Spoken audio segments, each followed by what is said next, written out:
हमें अपनों ने लूटा है यहाँ पे। ऑपरेशन बढ़ता जा रहा है, रिएक्शन ऐसा ही होगा। एटलीस्ट लोगों से उनका ओपिनियन लेना चाहिए था।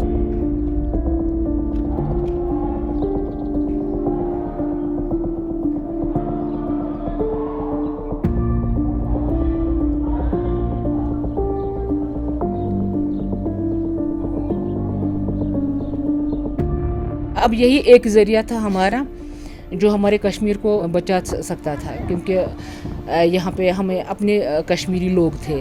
अब कुछ भी नहीं रहा, सब कुछ ख़त्म हो गया उससे, क्योंकि जो हमें अपने हैं, हमें अपनों ने लूटा है यहाँ पे। इनका जो ऐसे ये बंद कर देना एंड देन ऐसा कोई फैसला ले लेना, इट सेल्फ शोज कि ये डर रहे थे, यानी कि ये कुछ गलत है। They have done wrong. In simpler terms I will say it's totally wrong. India लोग कहते हैं, लाइक गवर्नमेंट कहती है it's a democracy, but I don't think it's a democracy. Like लोगों के ये सब चीज़ें जो है वो लोगों के लिए है, लेकिन जब आप लोगों को ही आउट ऑफ द पिक्चर ले रहे हैं तो बाकी बचा क्या? एटलीस्ट लोगों से उनका ओपिनियन लेना चाहिए था कि क्या ये हटा दिया जाए या नहीं। लाइक लोगों का तो इसमें बिल्कुल ही कुछ पार्ट ही नहीं था। कैद कर रखा है सबको, गलत किया है। ना नौकरी है ना कुछ है, घरों में बैठे हैं अभी।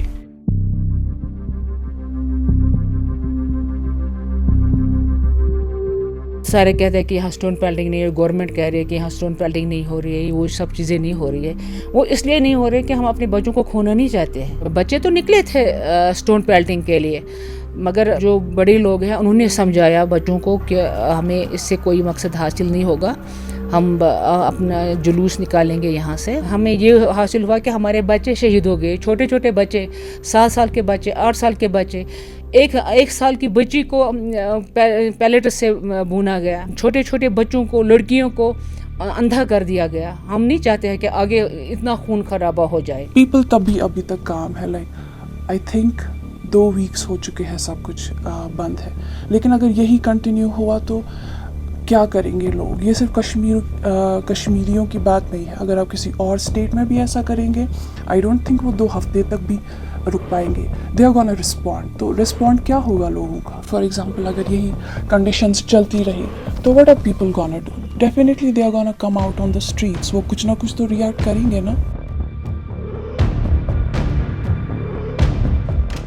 If you look back maybe 10 years back, तब तो सब ठीक था। लेकिन उसके बाद से जब ये स्टार्ट हुआ, पहले लड़के आए बाहर, बट इवेंचुअली लड़कियां भी, बिकॉज उनकी लाइफ भी तो सफ़र हो रही है। जो स्ट्रगल रहा है यहाँ का अगेंस्ट द लाइक ऑपरेशन, उसमें लड़कियाँ हमेशा से रही हैं। शायद लाइमलाइट में नहीं आ रहा था, अब आ रहा है।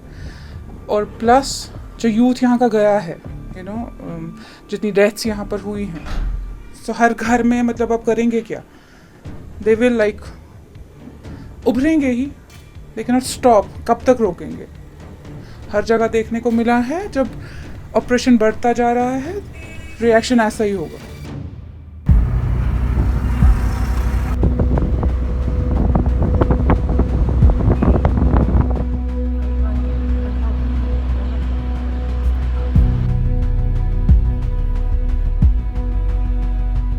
ये सब सेम है। Like they have never done anything good for us.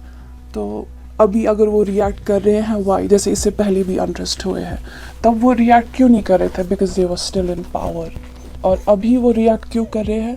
Because अब यूनियन टेरिटरी बन गई, उनके हाथ में कुछ नहीं रहा। That's why they are reacting, क्योंकि उनके हाथ से सब छूट रहा है। चाहे वो पावर में हो या ना हो, हमें कोई फ़र्क नहीं पड़ता, और कभी भी कोई फ़र्क नहीं पड़ा है। जब भी वो पावर में आए, उन्होंने क्या किया कश्मीरी के लिए? कुछ भी नहीं किया कश्मीरी के लिए। उसने कभी कश्मीरी के, चाहे वो शेख मोहम्मद अब्दुल्ला की फैमिली है, शेख फैमिली, चाहे वो मुफ्ती फैमिली है, वो जब भी इक़्तिदार में आए, उन्होंने सिर्फ अपना सोचा, कश्मीरियों का उन्होंने कभी नहीं सोचा। 7 साल का बच्चा, 5 साल का बच्चा स्टोन पेल्टिंग करते हैं और उसको मास्टरमाइंड करार दिया जाता है। और वो मुफ्ती महबूबा मुफ्ती साहिबा कह रही है कि ये लोग कैंप पर जाएंगे तो इनको क्या टॉफ़ी दी जाएगी? कम से कम अपने कश्मीरियों के बारे में वो कभी कहती, उनको कभी कश्मीरी के वो कभी हमदर्द नहीं रहे। नेशनल कॉन्फ्रेंस आई, हमने उनसे उम्मीदें रखी थी कि हमारे बच्चों को नौकरियां मिलेंगी या तरक्की होगी या कुछ भी, हम उनसे भी नाउम्मीद हो गए। उसके बाद पीडीपी आई, हमने उनसे भी उम्मीदें रखी थी बड़ी, हम उनसे भी नाउम्मीद हो गए। कुछ नहीं किया हमारे लिए, बस अपने अपने रिश्तेदारों को लगाया नौकरी पर, हमारे लिए कुछ नहीं किया, लेट हो गए। स्टोन पेल्टिंग से अब कोई फ़ायदा नहीं होगा। हमें जुलूस निकालने हैं, अपने जो हमारे जज्बात हैं वो हमें दुनिया के सामने रखने हैं। अब बच्चों को मरने नहीं देंगे, क्योंकि बहुत सारे बच्चे यहाँ शहीद भी हो गए हैं। उनका खून हमारी इस मिट्टी पर गिरा है, उससे कोई फ़ायदा नहीं हमें मिला।